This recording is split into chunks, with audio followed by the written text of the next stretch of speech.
Les informo que ayer hubieron buenas noticias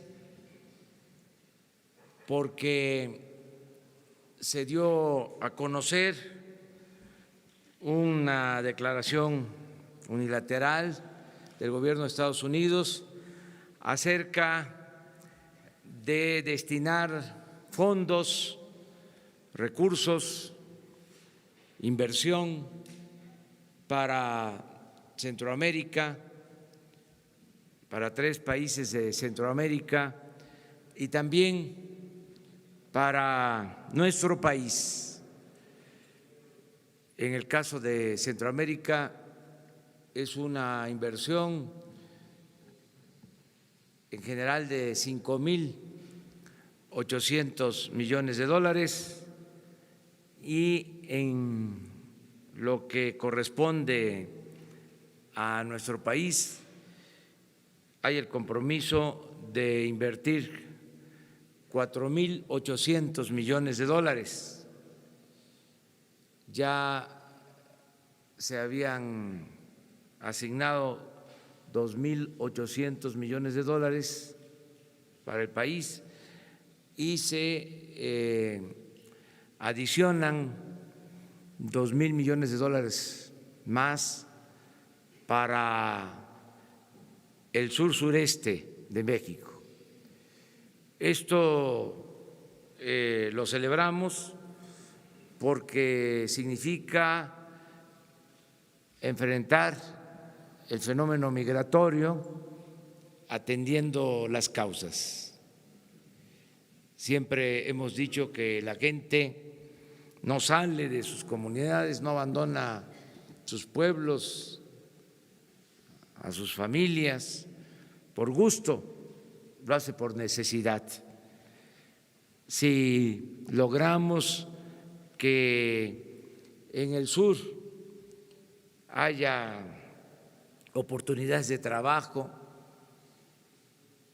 que se tengan buenos ingresos, si hay bienestar, pues vamos a temperar, se va a poder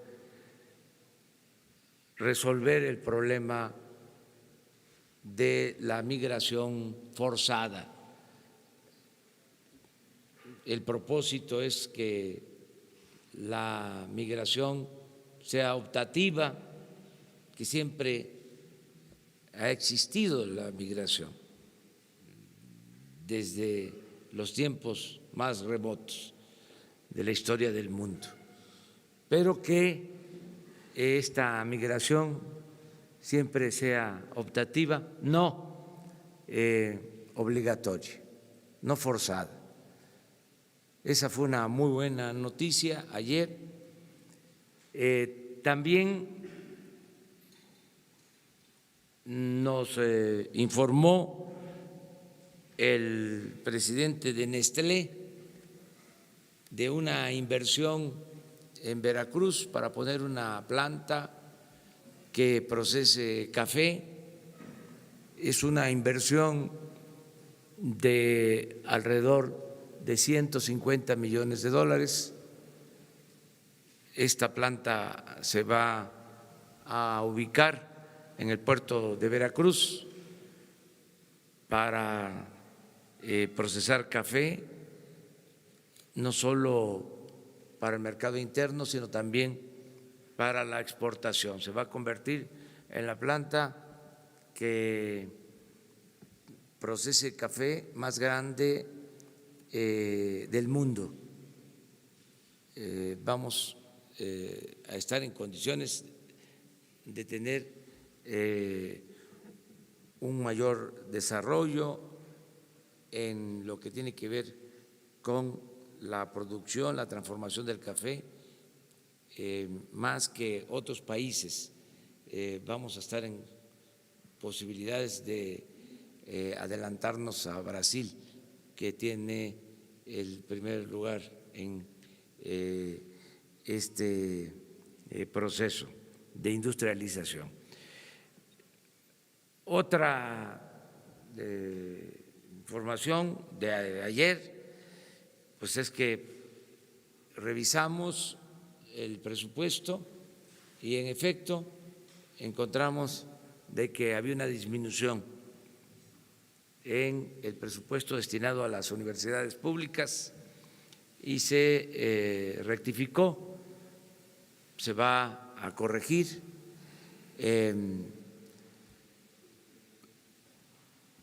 Hacen falta de 4 a 5 mil millones de pesos.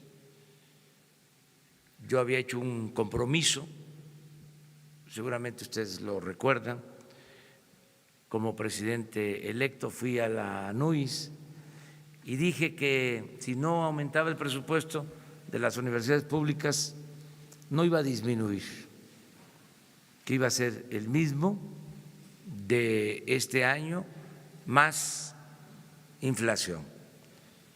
Entonces esto no se estaba cumpliendo y por eso se tomó la decisión de corregir este error y se va a hacer un ajuste al gasto de operación del gobierno en lo que tiene que ver con las secretarías, con las dependencias del gobierno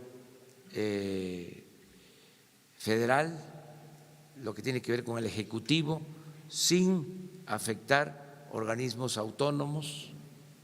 No podríamos hacerlo, es parte del gasto de operación de nosotros, o sea, de las secretarías, incluido el gasto de la Presidencia de la República. En total, una disminución del 4% del gasto de operación. Esos fondos son los que se van a trasladar a las universidades, de 4 a 5 mil millones de pesos. Es otro ajuste en el plan de austeridad republicana. Estamos pidiendo, y creo que vamos a tener respuesta favorable, de que los fondos que se destinen a las universidades se manejen con honradez, que no haya derroches, que haya austeridad. Somos respetuosos de la autonomía de las universidades, pero es ya una etapa nueva, se acaba la corrupción, se acaban los lujos, los gastos superfluos,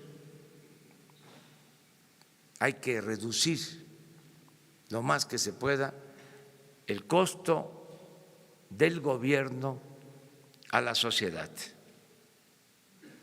que cada vez le cueste menos al pueblo mantener al gobierno.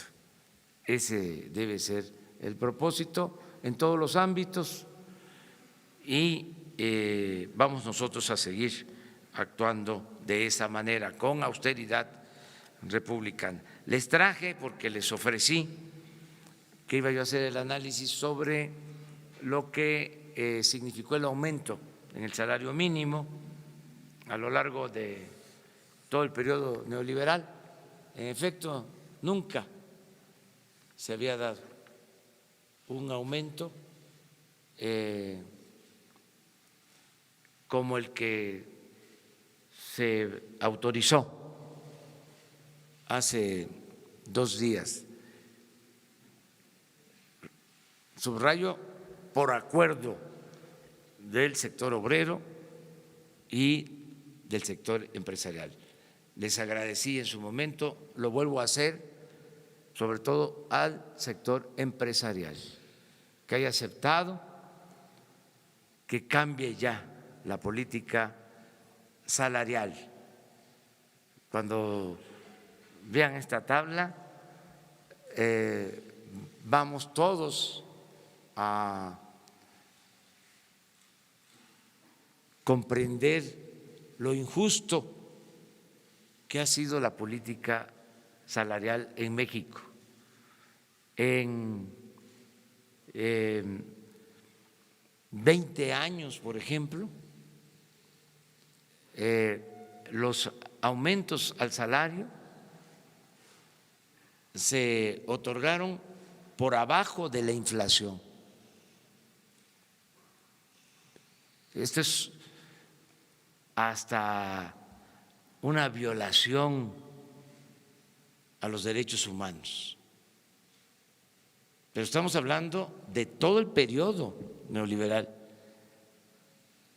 de 60 a 75% de pérdida del poder adquisitivo del salario. Una gran injusticia. Entonces, esto es una muestra fehaciente de que las cosas están cambiando en el país, con la participación de todos. En este caso, repito, con el acuerdo del sector obrero y del sector empresarial. Esto lo considero un logro en esta nueva etapa. Y me gustaría, se los pido de manera especial, que se difunda este cuadrito,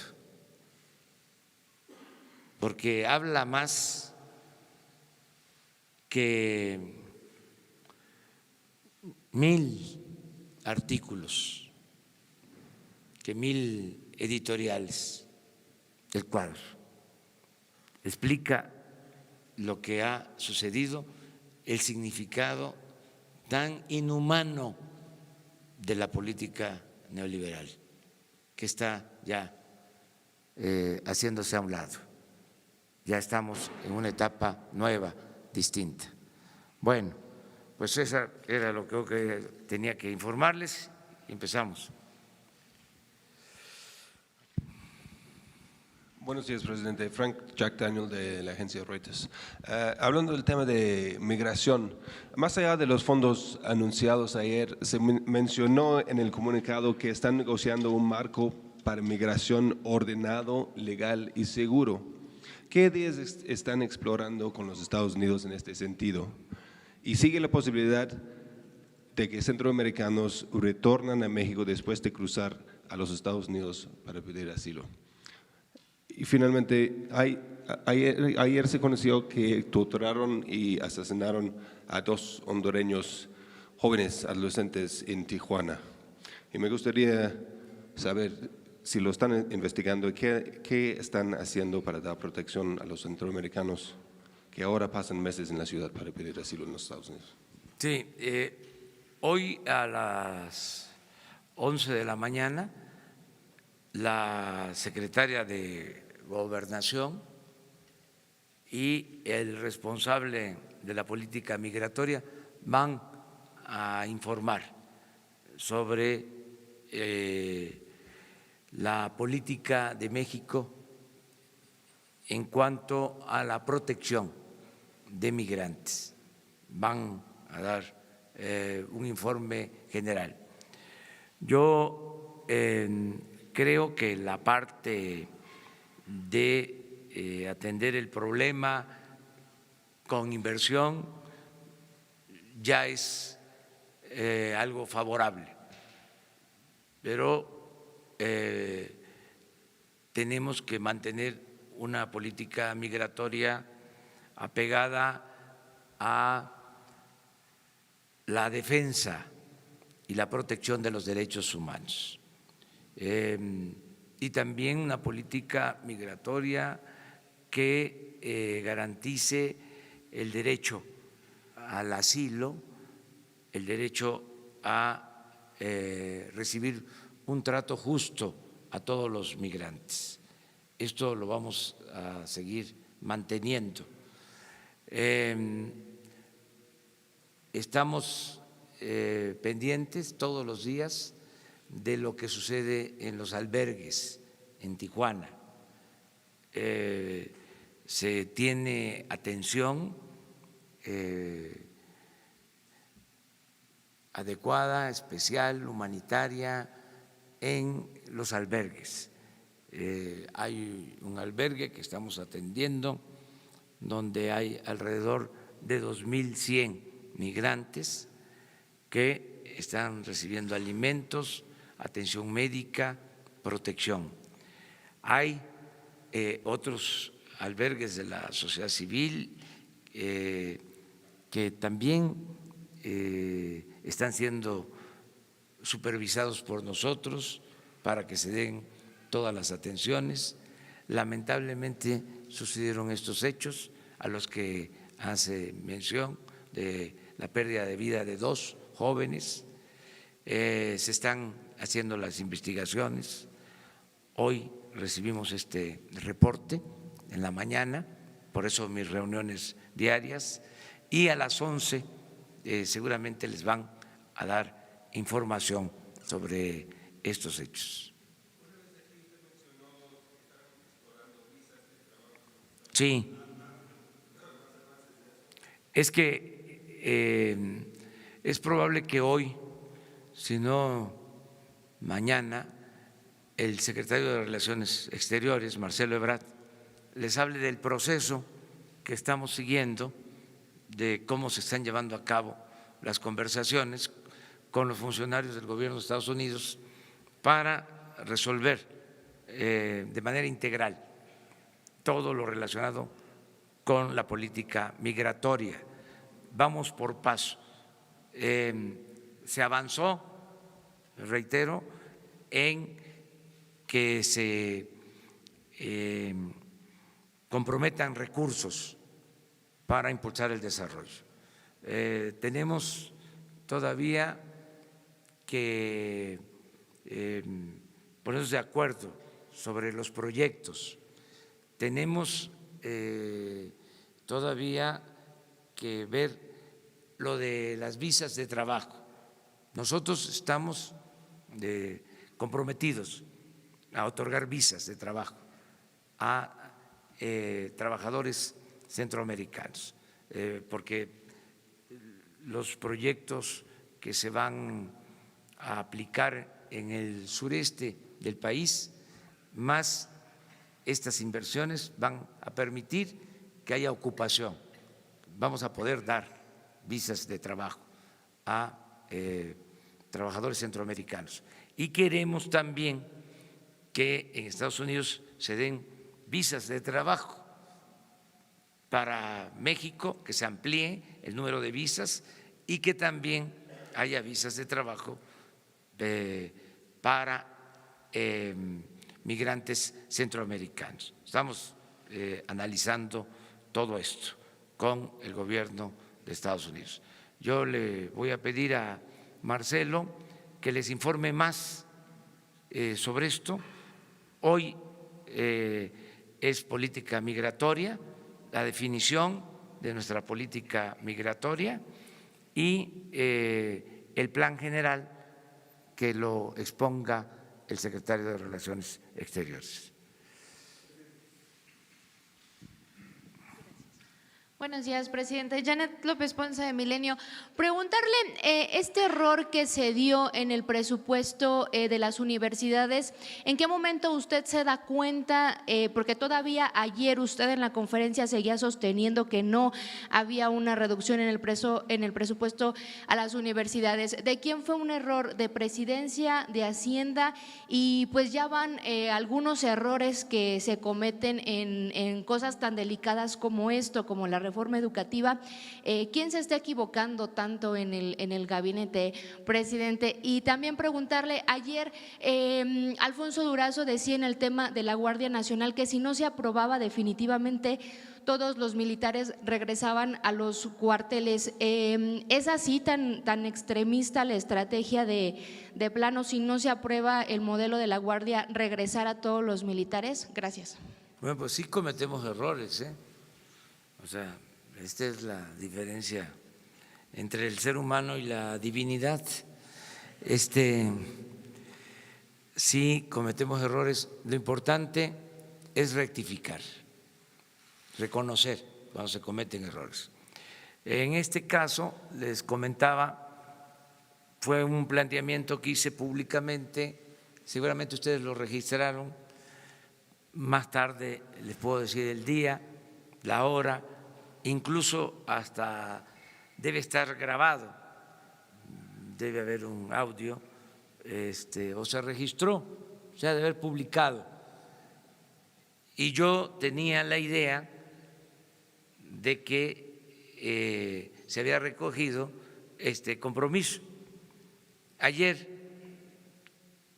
si ustedes recuerdan, les comenté que les iba a informar el secretario de Educación, todavía en la idea de que no había disminución al presupuesto de las universidades. Como tenía que informarles el secretario de Educación, pues hablé con él, me entregó una información, luego hablé con los servidores públicos de Hacienda y coincidió de que en efecto hay una disminución en el presupuesto de las universidades. Entonces ayer mismo, como estaba en Hidalgo tratando el tema educativo precisamente, pues ayer mismo di a conocer que se enmendaba, se resolvía este problema, se corregía este error. Eso fue lo que sucedió. Acerca de la Guardia Nacional, decirles que es muy importante que tengamos este agrupamiento para garantizar la seguridad pública. Yo espero que los legisladores aprueben la reforma constitucional. Tengo confianza de que van a actuar los legisladores con responsabilidad, porque se requiere contar con más elementos para la seguridad pública. No se tienen elementos suficientes y el marco legal actual no permite que las Fuerzas Armadas hagan labores de seguridad pública. El artículo 21 de la Constitución, para ser precisos, establece que la seguridad pública debe ser responsabilidad de la autoridad civil y no tenemos elementos suficientes. Requerimos del apoyo de las Fuerzas Armadas para crear este nuevo agrupamiento que garantice la seguridad pública sin violar derechos humanos y con el cumplimiento de protocolos para el uso de la fuerza. Esto va a ayudar mucho. Les daba el ejemplo que en la Ciudad de México hay 86,000 policías en las 4 corporaciones, en la preventiva, en la bancaria, en la auxiliar, en la policía fiscal, 86,000. El presidente de la República, con el marco actual, como lo establece la Constitución, solo puede disponer de 20,000 elementos, de 20,000 efectivos de la Policía Federal. Entonces, ante un problema tan grave, necesitamos un agrupamiento de 120, 150,000 elementos y estamos buscando unir esfuerzos, voluntades, amalgamando la policía militar con la policía naval, con la policía federal. Es la estrategia que se está proponiendo para proteger a los ciudadanos, porque lo que han habido en los últimos tiempos son operativos. No ha habido una protección en el territorio donde vivimos. Son operativos en donde una determinada fuerza se desplaza y hace presencia, reacciona ante el desbordamiento de la violencia. Lo que queremos es que en 266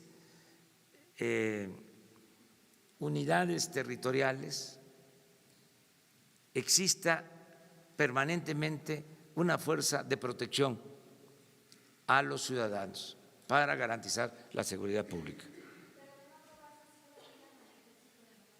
Es que tendríamos que cumplir con la Constitución.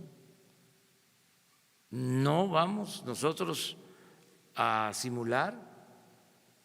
Esto no es el porfiriato o los tiempos posteriores al porfiriato, de que la Constitución se respetaba en la forma y se violaba en el fondo. O sea, hay que cumplir lo que establece la Constitución.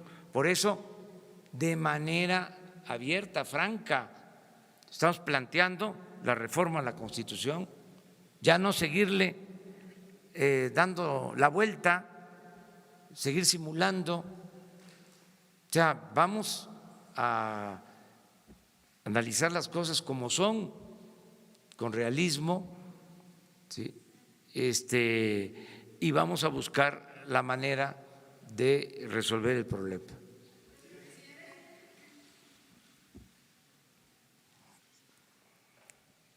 ¿Qué se me hace que hoy va a ser pura primera fila?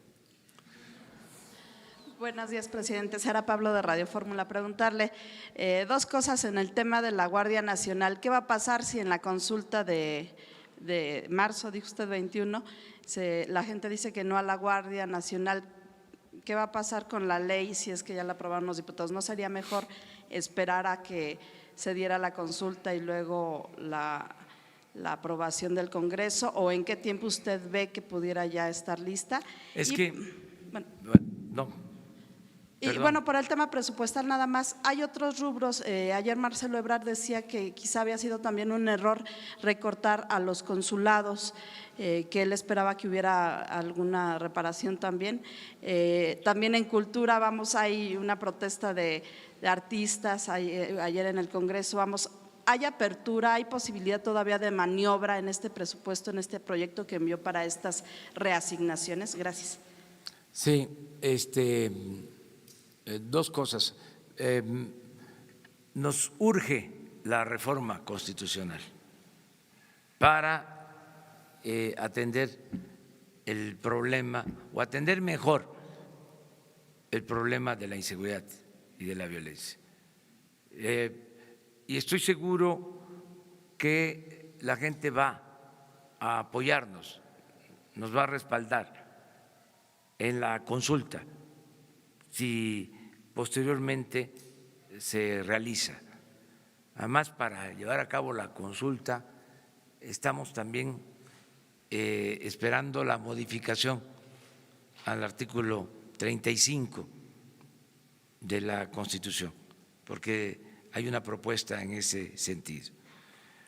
Acerca de la revisión del presupuesto, bueno, yo sin decir que se va a revisar todo, sí señalo que, como su nombre lo indica, se trata de un presupuesto.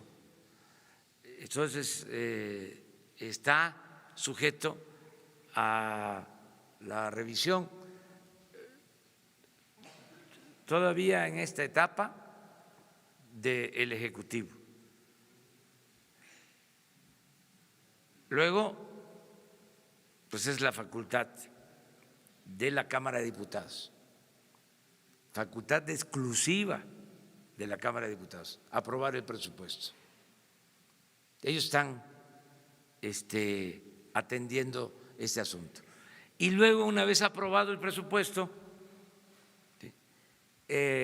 por ley, el Ejecutivo tiene facultades para hacer ajustes y estos posibles cambios se van a dar a partir de los avances que se vayan registrando, porque muchas veces se autoriza presupuesto a una dependencia y no se ejerce. Hay lo que se conoce como subejercicio, eso es muy común. Entonces, nosotros vamos a hacer una evaluación sobre avance de obras, de las acciones del gobierno, avance físico, avance financiero, para ir evaluando el ejercicio del presupuesto. Vamos a hacer estas evaluaciones trimestrales. Ya hasta tengo la fecha de la primera evaluación. Va a ser por gabinete, se van a integrar 4 gabinetes: el gabinete de seguridad, el gabinete de Hacienda y de Desarrollo Económico, el gabinete para obras e infraestructura y el gabinete de bienestar, porque las evaluaciones no se pueden hacer con todo el gabinete, porque estamos hablando de evaluaciones programa por programa. ¿Cuánto es lo asignado al programa y qué avance físico, qué avance financiero? No solo de oficina, sino de campo. Yo voy a tener en presidencia un equipo, como lo tuve cuando fui jefe de gobierno, que me va a reportar sobre el avance de todos los programas del gobierno. Además, yo voy a andar recorriendo siempre el país. Si se autoriza un camino, pues voy a pasar por ahí y me voy a dar cuenta si están trabajando o no están trabajando.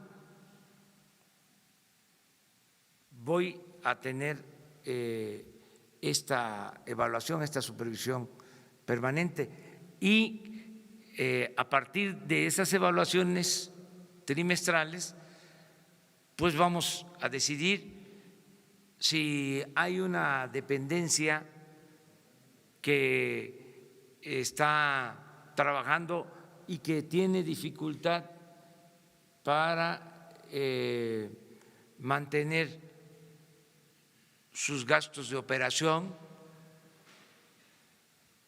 va a tener los recursos, no se va a detener. Vamos a hacer las transferencias que se necesiten en su momento. Esto lo tenemos bastante claro. Ya tiene tiempo que sí, que tú no hablas, sí.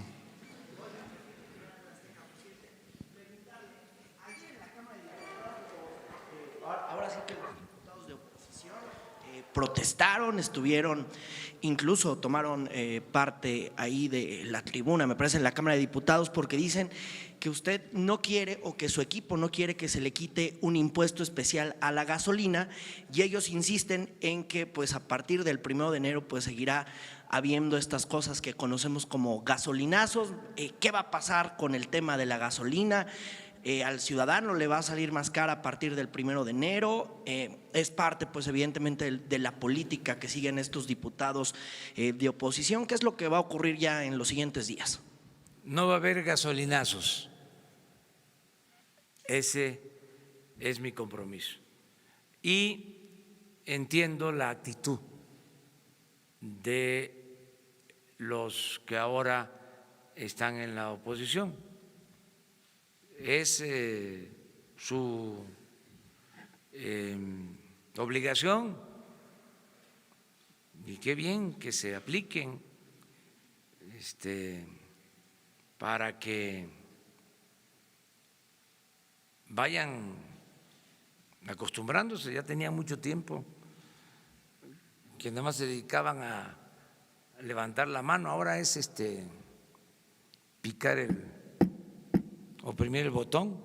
Si ellos aprobaron todo eso, los aumentos en el precio de las gasolinas,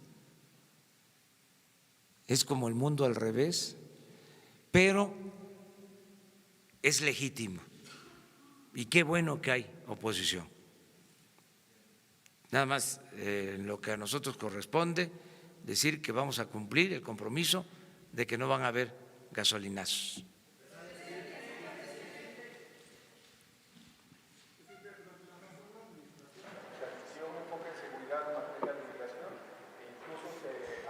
Fondos de la iniciativa Mérida para estaciones migratorias. Quiero preguntarles si van a seguir aceptando estos recursos del gobierno de Estados Unidos a cambio de compartirles información de los migrantes. Y permítame otro tema.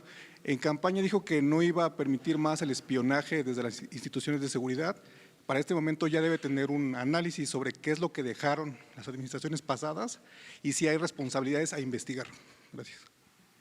Bueno, nosotros no aceptamos cooperación para funciones de seguridad que solo competen al Gobierno de México. No aceptamos la estrategia que significó el Plan Mérida,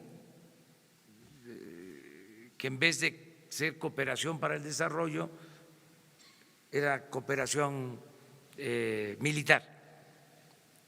Es distinto completamente. Lo de ayer así lo prueba.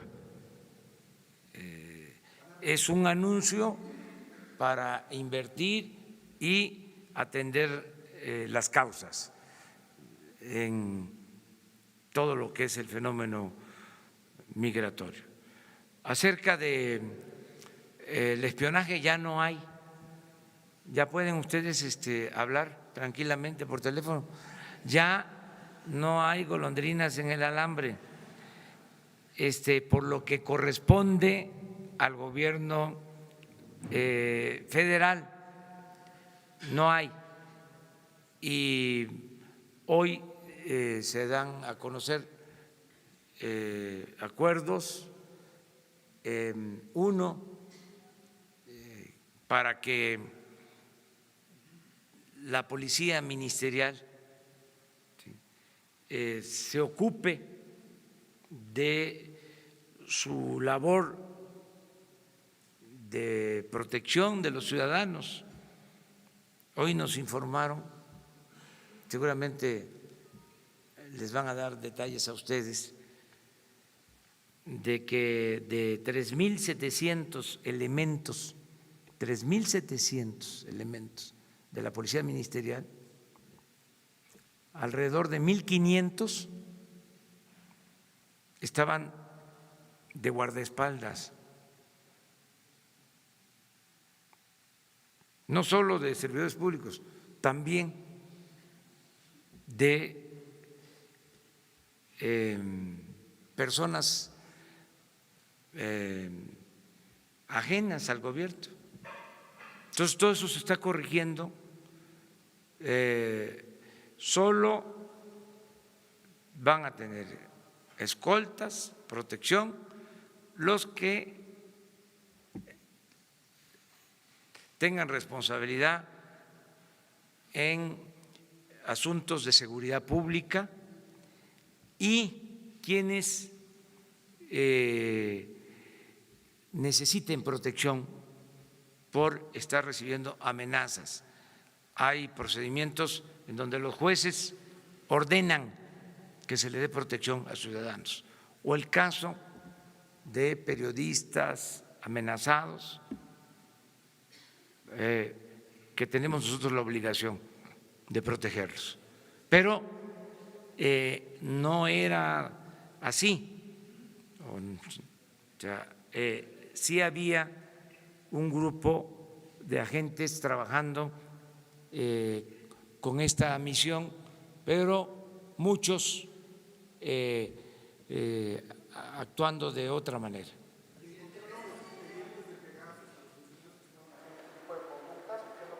No se ha visto todavía lo de los archivos. Es muy probable que se abran todos los archivos, o sea,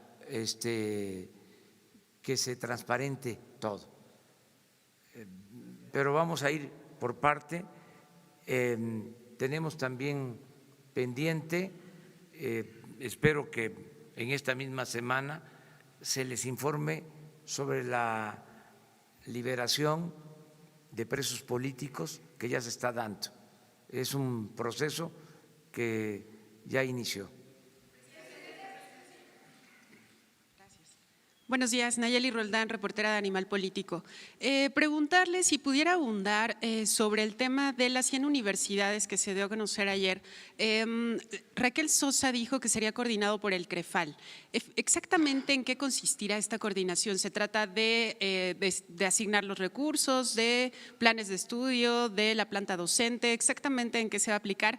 ¿Cuántas universidades veremos el siguiente año? Porque, y en un plazo de cuánto se cumplirá esto. También respecto al presupuesto de universidades, habla de 4,000 millones de pesos de gastos de operación. ¿Será en todas las dependencias? ¿Por qué no se había previsto antes a lo mejor este ahorro también para que se pudiera redistribuir en otro rubro? ¿De verdad solo será en gastos de operación? Y la otra… si bien es una buena noticia que las universidades efectivamente tengan los recursos que requieren para 2019, también es cierto que hay pues algunas cuestiones sobre sus finanzas públicas que deberían de ser investigadas. Usted lo dijo en algún momento, que había derroche y corrupción. ¿Se establecerán mecanismos justamente para la rendición de cuentas por parte de las universidades? Obviamente son autónomas y cada una tiene sus propios órganos de auditoría, de contraloría, pero ¿se pensaría también en algún mecanismo extraordinario, digamos, para justamente asegurar que los recursos de las universidades se destinen en donde deberían? Bueno, acerca del ajuste en el gasto de operación, es además de lo que ya se ajustó del presupuesto. Les comento, en el caso de Presidencia de la República, lo autorizado el año pasado, 1,800 millones de pesos, que no es lo devengado, estamos hablando de lo autorizado. Lo que ahora se envía al Congreso para presupuesto de la Presidencia, 1,300 millones. O sea, además, 4% menos para entregar estos fondos a las universidades. Y así en todos los casos. Hacienda, menos presupuesto; Gobernación, menos presupuesto; crece en términos reales educación, salud, Pemex, por las razones que hemos explicado, la Comisión Federal de Electricidad, la Secretaría del Trabajo por el programa de los jóvenes. Entonces, sí hay una disminución considerable en el presupuesto por el plan de austeridad republicana. Yo espero que ni siquiera se ejerzan los 1,500 millones de Presidencia. Pienso que vamos a ahorrar todavía una cantidad más adicional, porque no se está gastando. Por ejemplo, había una renta de vehículos para la Presidencia, ya se termina ese contrato, se rentaban vehículos y muchos gastos superfluos en todo el gobierno. Entonces, nos va a alcanzar el presupuesto y sí, ya se está haciendo un ajuste. Las universidades son autónomas, ellos tienen que resolver con sus órganos de gobierno interno. Esto es asunto de los universitarios y yo espero que actúen con austeridad, que no haya corrupción, que no haya derroche. Ese es el deseo que tenemos, ¿no? Que se impulse la educación pública, pero que al mismo tiempo haya un manejo transparente del presupuesto. Sí, lo del CREFAL existía y se llegó al acuerdo de utilizarlo con este propósito, porque ya tiene instalaciones en Michoacán y desde Pátzcuaro, Michoacán, se van a coordinar las acciones para la creación de las 100 universidades. Es decir, la rectoría de las 100 universidades del sistema Benito Juárez, de universidades públicas, va a estar en Pátzcuaro, Michoacán. La encargada de este programa es la maestra Raquel Sosa. Estoy muy contento que ella nos está apoyando. Raquel lleva pues cerca de 40 años como maestra de la Facultad de Ciencias Políticas y Sociales de la UNAM, es doctora en Historia, además de ser una mujer preparada, inteligente, tiene convicciones, es honesta. Estoy muy contento. El programa va a contar con un presupuesto de 1,000 millones de pesos. Ayer iniciamos, porque se va a reabrir la Escuela Normal del Meche, que la cerraron en este periodo neoliberal. Cerraron la normal del Meche. Ahora se vuelve a abrir. Necesitamos fortalecer las normales, necesitamos apoyar las escuelas para la formación de maestros.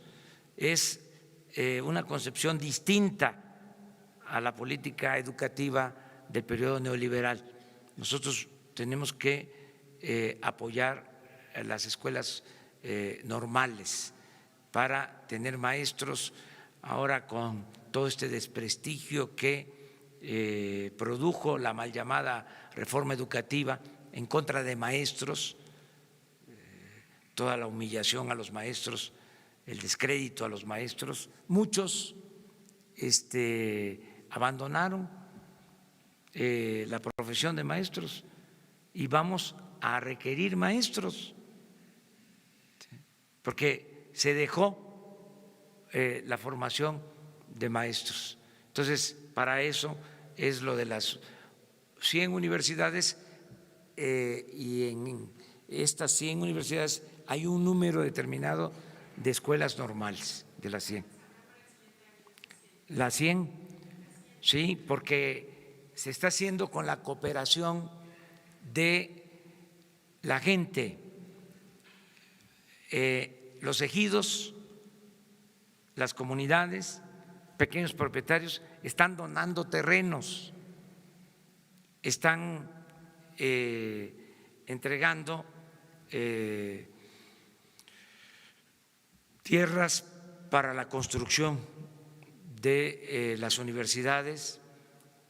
Las mismas universidades públicas están ayudando de manera solidaria para la integración de estas universidades. Se están también utilizando espacios que se tenían, por ejemplo, en Nayarit, en La Yesca, crearon una universidad cultural, intercultural, hicieron el edificio y quedó en el abandono.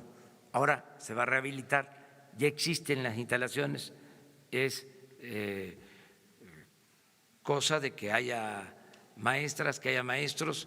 Las carreras van a tener que ver con la vocación productiva de cada región, con las características de cada una de las regiones del país. Las universidades van a estar ubicadas en las zonas más pobres y abandonadas de México.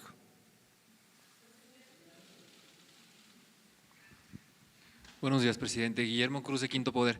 Preguntarle su opinión sobre lo que ocurre al interior del Tribunal Electoral con la polémica entre dos magistrados a raíz de lo ocurrido por la resolución de la elección en Puebla, una elección en la que se declaró vencedora a la señora Marta Erika Alonso, esposa del exgobernador Moreno Valle, en una elección que impugnó Morena, el partido que usted fundó. Gracias.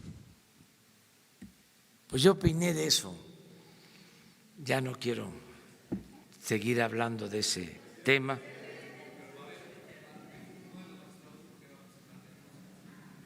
Bueno, eso tiene su derecho.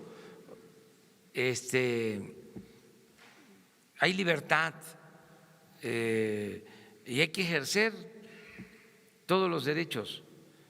Si hay una inconformidad o se considera que se comete una injusticia o un acto de corrupción, todos estamos obligados a denunciarlo, no quedarnos callados, no ser cómplices. En esta nueva etapa es fundamental la participación de los ciudadanos y más si se trata de autoridades.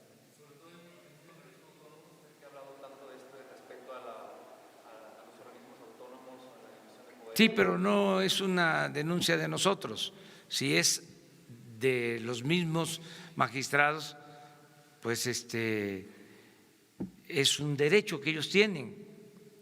Nosotros no estamos promoviendo eso. Eso sí le puedo garantizar, porque no nos metemos en la vida interna de otros poderes. Muchas gracias, presidente. Buen día. Dos temas nada más, presidente. Eric Pinto, de Capital 21. El primero hablaba hace un momento sobre la evaluación que se va a tener de los recursos federales en las dependencias. ¿Tienen ustedes ya establecido algún mecanismo de evaluación de aprovechamiento del dinero que se va a entregar a través de los programas sociales? ¿Existe la percepción, sobre todo de sus adversarios, de que el dinero que se dé a estudiantes, por ejemplo, por poner un ejemplo, si reprueban materias o si reprueban año, se va a seguir entregando, entonces no van a tener un correcto aprovechamiento? ¿Tendrán ustedes ya un mecanismo de evaluación de aprovechamiento? Y la segunda es facultad del Ejecutivo Federal poner orden en lo que está pasando, le reitero, en el caso de Tabasco. Ayer mantuvieron retenida por más de 7 horas a la esposa del gobernador por manifestantes que están exigiendo el pago de sus salarios, el pago de sus aguinaldos, el pago de muchos meses incluso que no les han pagado. Muchas plazas de ella, incluso, presidente, son plazas federales, recurso federal, que el Estado pues no ha entregado. ¿Es facultad de usted poner orden en esa entidad? Gracias. Sí, mire, acerca de esto último, yo lamento que se den estas cosas, no es la forma, no es el modo, nada por la fuerza, nada de privar de la libertad a nadie, todo por la razón, todo por el derecho. Y en este caso yo he dado instrucciones al secretario de Hacienda que si un Estado no cuenta con presupuesto para pagar sueldos, aguinaldos a trabajadores, que se adelanten participaciones. No es en estos casos una responsabilidad del gobierno federal, tiene que ver con las finanzas estatales. Sin embargo, si nosotros podemos ayudar, lo estamos haciendo. El que se puedan adelantar partidas si tienen dificultad para terminar el año, con el propósito de que se le pague a los trabajadores, que tengan su aguinaldo. Estoy hablando de adelantar participaciones federales para ayudar a los estados. Lo que no hay ya, y esto también ha generado alguna inconformidad, pero es importante que se aclare, son partidas discrecionales, por llamarlo amablemente, para decirlo así con más claridad y crudeza. Ya no hay moches, ya no hay partidas de moches. Por eso hay desconcierto, porque ¿qué pasaba el año pasado, hace 2 años, hace 6 años, en esta temporada? Llegaban los gobernadores, con todo respeto, presidentes municipales al Congreso, habían gobiernos que preparaban comida, si eran del norte hasta cabritos, para todos los legisladores, para conseguir, le llamaban en el argot de esta política, bajar recursos. Entonces se hacían bolsas de recursos. Cada diputado tenía asignado un dinero, 10, 20 millones de pesos. Esto de acuerdo con Hacienda. Y ese diputado podía entregar, aunque no fuese del Estado, negociaba lo que le asignaban y lo podía entregar a otro estado, siempre y cuando recibiera una recompensa, un moche. Así se repartía el presupuesto. Muy vergonzoso, lamentable. Entonces, eso ya se acabó. Eso desaparece. Ya no hay esas partidas. Ahora, pues es transparente, se entrega el presupuesto, el Congreso va a decidir de acuerdo a los ingresos y no hay trato discrecional. ¿Mande?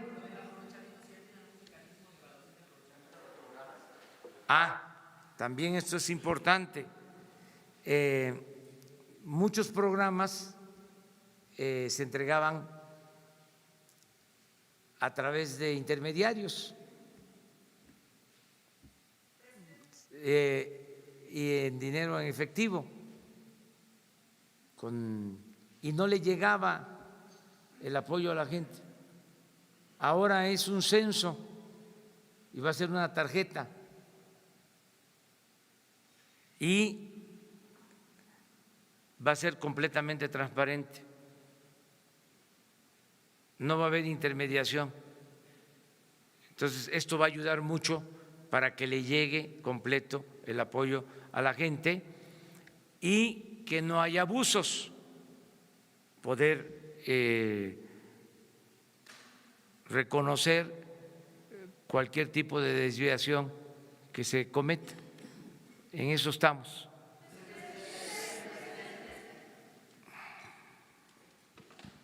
Buenos días, presidente. 3 más.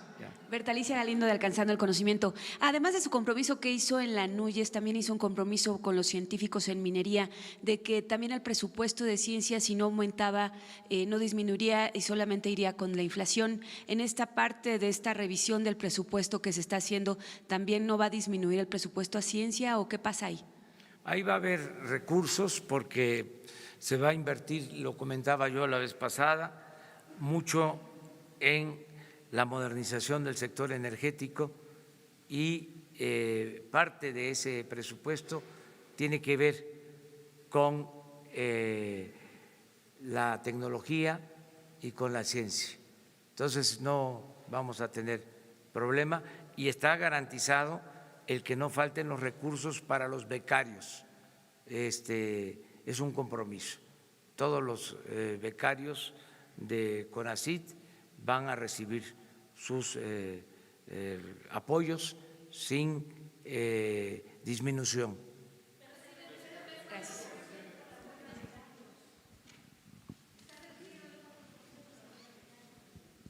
Hola, presidente, yo quiero hacerle dos preguntas. Sobre estos dos errores que se han cometido en estas semanas, primero en el asunto de la autonomía y luego con el tema del presupuesto, ¿no hay una confrontación o no hay un ánimo de buscar una confrontación de su gobierno con las universidades públicas? Esa es la primera. Y la segunda, cambiando un poco el tema, el fin de semana trascendió una fotografía en algunos medios en el que se decía que usted había tenido una especie de desvanecimiento durante la ceremonia del Tren Maya. En este sentido, ¿cuál es su estado de salud? Si ya se fue a revisar durante estas semanas, ¿qué ha cambiado su itinerario de levantarse tan temprano, de tener estas jornadas los fines de semana? Si nos pudiera responder eso, por favor, gracias. Bueno, mire, hay mucha armonía, con hechos se puede probar. Creo que lo más destacado fue el acuerdo para aumentar el salario. Eso fue un acuerdo histórico, que los tres factores de la producción, el sector privado, el sector obrero y el gobierno, hayan logrado este aumento. Lo otro es normal, pueden haber discrepancias, pero es consustancial a la democracia. Solo en las dictaduras hay silencio, inmovilismo.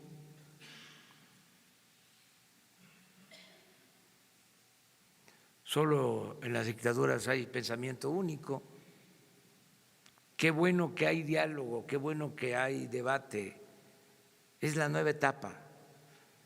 Acerca de mi situación de salud, estoy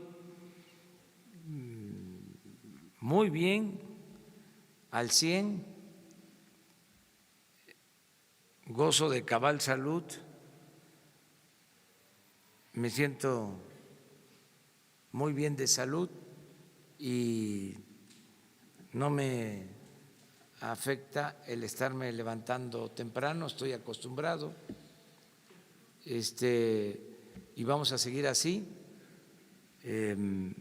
vamos a seguir trabajando. Hice el compromiso, son 16 horas diarias porque no va a haber reelección, entonces vamos a hacer en 6 años 12, entonces por eso estamos bien. Desde luego, ahí andan mis adversarios pidiendo información sobre mi estado de salud. Hace unos días me mostró el general secretario un oficio de un ciudadano que pide información a la Secretaría de la Defensa sobre mi estado de salud, sobre las consultas en hospitales militares. Pues sencillamente no he estado en ningún hospital militar, no he ido. Se contestó la solicitud y así en otros casos. Ahí andan buscando mi expediente. La última vez que fui al médico fue al Instituto de Cardiología hace como 6 meses. Estoy muy bien, la presión controlada, a veces traigo el corazón caliente, pero mantengo la cabeza fría. Estoy bien y de buenas. A ver, ya. Y falta una. Acuérdense que mañana también estamos, si no, ¿de qué vamos a hablar mañana?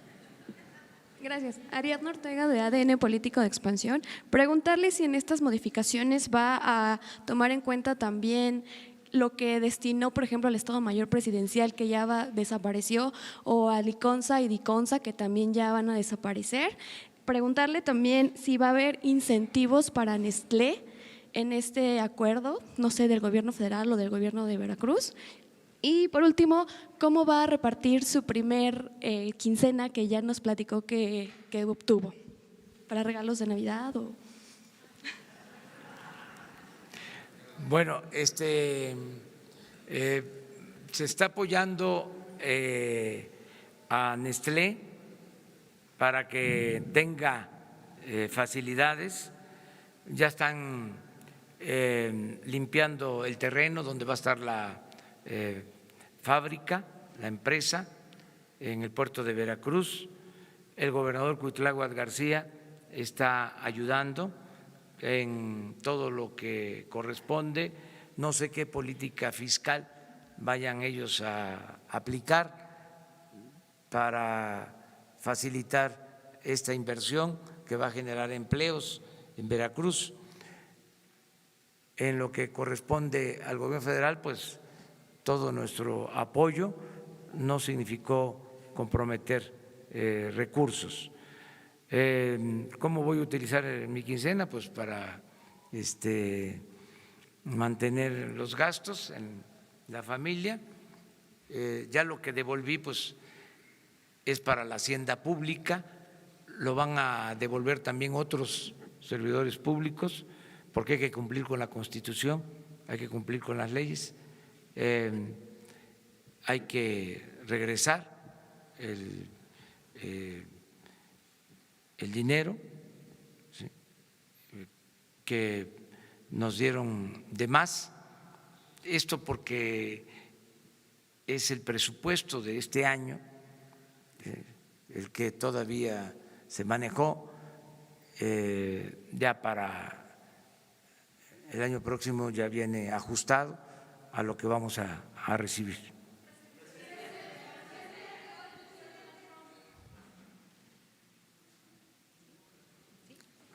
Bueno, los dos. Sí.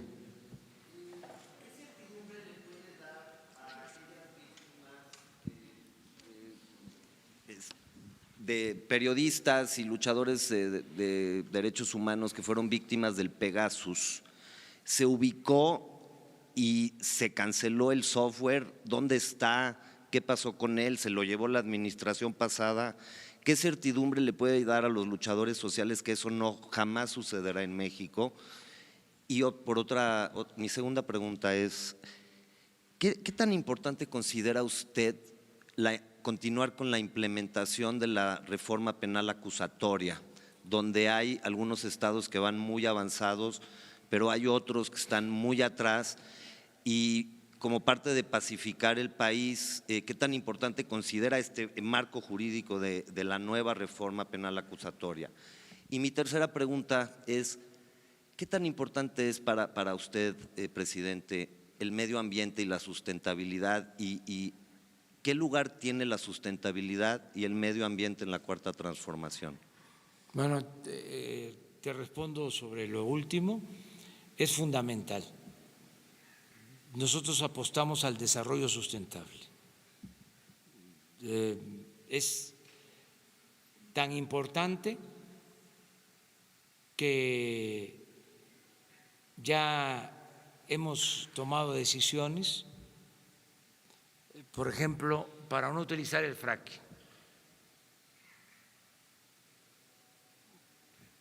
Que no se reconozca es otro asunto, que haya pasado de noche, ¿sí?, pero ese es otro asunto. Sí, claro. Dos, nada de transgénicos. 3, nunca en la historia de México se habían sembrado tantos árboles como los que se van a sembrar en este sexenio. 4, no vamos a extraer más petróleo del que necesitemos para producir nuestros energéticos. Esto significa que no vamos a estar aspirando a producir 3.500.000 barriles diarios, porque son recursos no renovables que pertenecen también a las nuevas generaciones. Yo no tengo problema de conciencia sobre eso. Nosotros vamos a respetar el medio ambiente y además todo lo que hagamos va a ser con el apoyo de las comunidades. La reforma penal acusatoria y su implementación. Ya inició, es un proceso que se ha ido aplicando, tenemos que mejorarla, pero no podemos cambiar. O sea, pero se continuará con sí, la aplicación. La tenemos que continuar. ¿Y el Pegasus? La Secretaría de Gobernación, que antes tenía mala fama, ¿se acuerdan lo que era la Secretaría de Gobernación? Recordamos. Bueno, pues ahora es en los hechos la Secretaría de la Defensa de los Derechos Humanos. Esa es la Secretaría de Gobernación, ese es el cambio. Entonces, protección completa a todos los ciudadanos, a periodistas. ¿Sí? Por eso está ahí Alejandro Encinas. Bueno, la licenciada Olga Sánchez Cordero, que por convicción, ¿sí?, tienen la decisión de defender, de proteger derechos humanos, que serían incapaces de prestarse a un acto que signifique violar derechos humanos o desproteger a los ciudadanos. O sea, todo lo que podamos hacer lo vamos a llevar a cabo. ¿Sí? Buenos días, presidente. Rocío Méndez, Noticias MBS, buenos días. Bueno, aquí a petición de todos mis compañeros estamos notificando que efectivamente apenas hace unos instantes el presidente Donald Trump ha expresado a través de Twitter que México está pagando indirectamente por el muro a través del nuevo acuerdo de libre comercio con tanto México como Canadá. Mucho más dinero vendrá a los Estados Unidos. Quisiéramos su opinión al respecto y también, por favor, dos instituciones internacionales hicieron referencias a la situación de los derechos humanos en México. El día de ayer, Reporteros Sin Frontera, en un mensaje, informe internacional, recuerda que detrás de Afganistán y de Siria está México en el año más violento para el periodismo en toda la nación, en todo el orbe.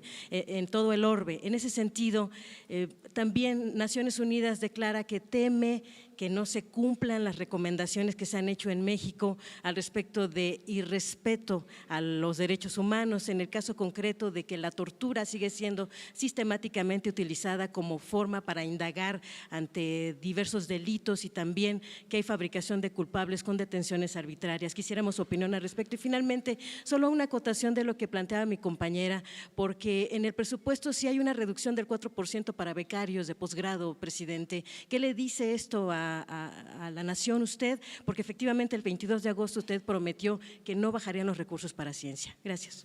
No van a bajar las percepciones de los becarios, es mi palabra. Acerca de las recomendaciones de los organismos de derechos humanos, se van a cumplir todas. Y hay mucha referencia al antiguo régimen, a los que ya se fueron. Esto es nuevo, estamos comenzando y no vamos nosotros a incumplir con ningún compromiso, se van a respetar derechos humanos y se van a atender todas las recomendaciones. Hemos hablado con mucha claridad sobre este tema. ¿Comentabas algo más primero? Sí,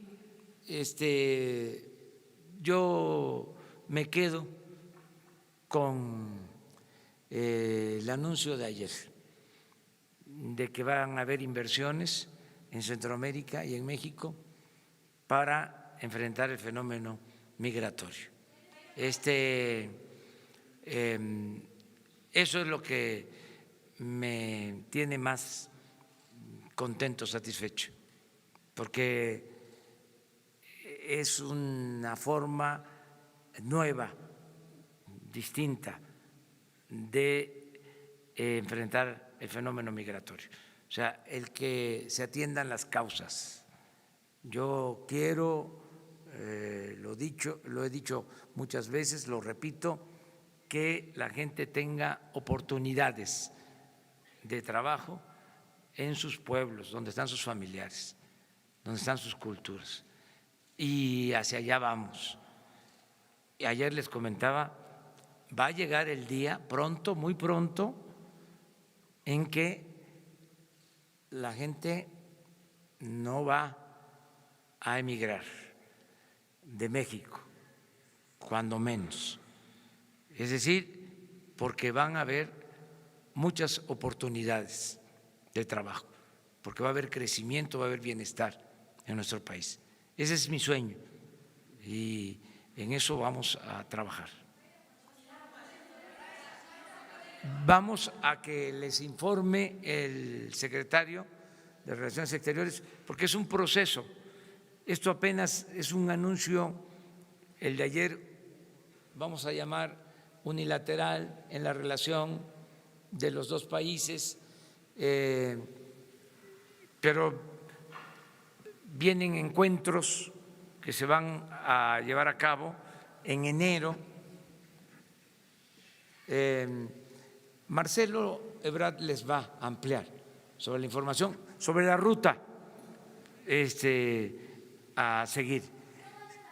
Si hay un acuerdo de inversión, como el que se anunció ayer, si se llega a definir bien sobre este anuncio de inversión,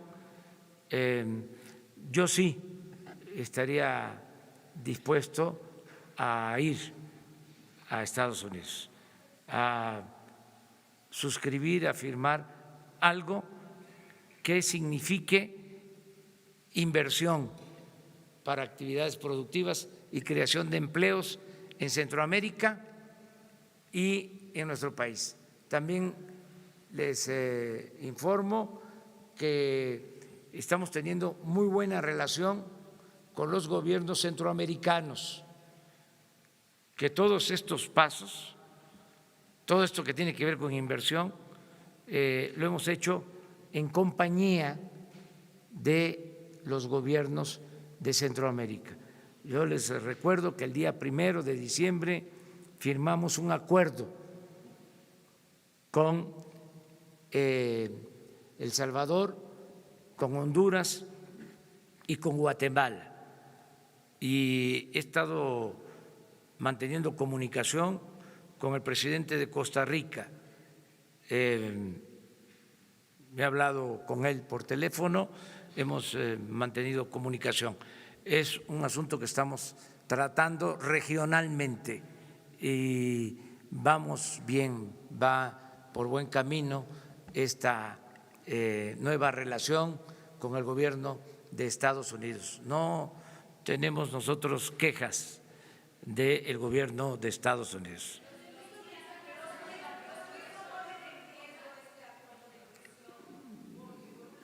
Yo hablo de lo bueno, o sea, yo estoy contento con lo de ayer. Imagínense la inversión extranjera en México este año. Va a ser de alrededor de 22, 24 mil millones de dólares. Inversión extranjera, 24 mil millones. Y si ayer se anuncia de que se van a invertir 4.800 millones de dólares, quiere decir, en términos generales, que es un incremento en la inversión extranjera del 20%.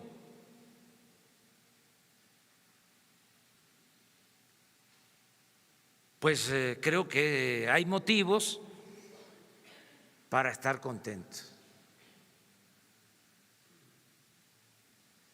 porque necesitamos incrementar inversión. Si hay inversión, hay empleos. Si hay empleos, hay bienestar. Si hay bienestar, hay paz, hay tranquilidad. Entonces, es los tres motores de la inversión o de la economía, el sector público, el sector privado, nacional y extranjero, y el sector social. Entonces, requerimos de más inversión para que en el sur-sureste haya crecimiento. Es que en el sur-sureste llevamos años sin crecimiento económico. Lo único que ha crecido en el sur-sureste es Quintana Roo. Y eso, el sur de Quintana Roo, la zona turística, porque no es lo mismo Otompe Blanco que Benito Juárez, o para decirlo con más claridad, no es lo mismo Chetumal que Cancún. Hay diferencias. Con el esfuerzo que están haciendo en Yucatán, ha habido un poco de crecimiento, muy poquito, pero Campeche, Tabasco, Chiapas, Veracruz, bajo cero. Y lo mismo Oaxaca, lo mismo Guerrero. Entonces necesitamos atender el problema de fondo y por eso es muy importante el que se consigan inversiones.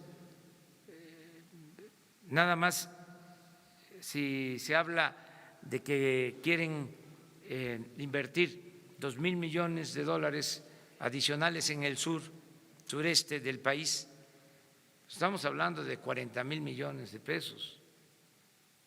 Es el doble de lo que necesitamos adicional para que la atención médica mejore en las zonas más pobres del país, que haya atención médica, que haya medicamentos gratuitos. Entonces, con eso me quedo. Lo otro, o ustedes revisan todo lo que pasa en las redes sociales, ¿todo? No, si es muchísima la comunicación que hay ahí, mucha, se la pasarían todo el día viendo. Hay que ver esto que es muy positivo y mañana hablamos. Muchas gracias.